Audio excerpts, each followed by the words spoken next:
سلام عزیزم، چطوری؟ خوبی؟ فدات شم عزیزم. چیکار می‌کنی؟ داداش آب هویج دیگه میخوای واسه سفارش بدم. آب هویج خودم 2 دقیقه 20 سفارش دادم.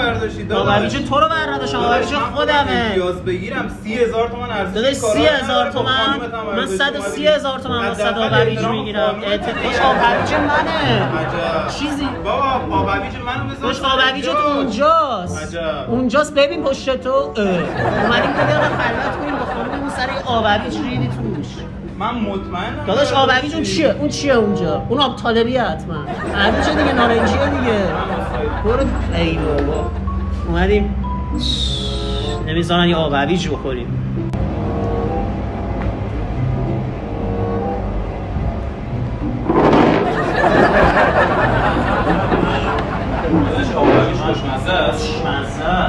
داداش آب هویج دیگه، آب هویج تا نخوردی؟ یا اینجا دیوونه خونه است یا من دیوونم.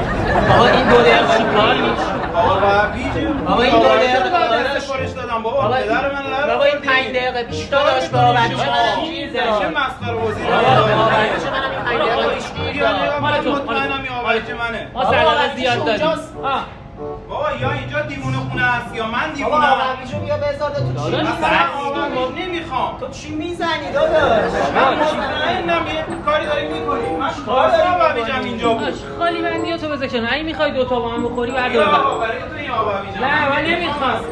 نه برای شما. داداش چیکار می بیا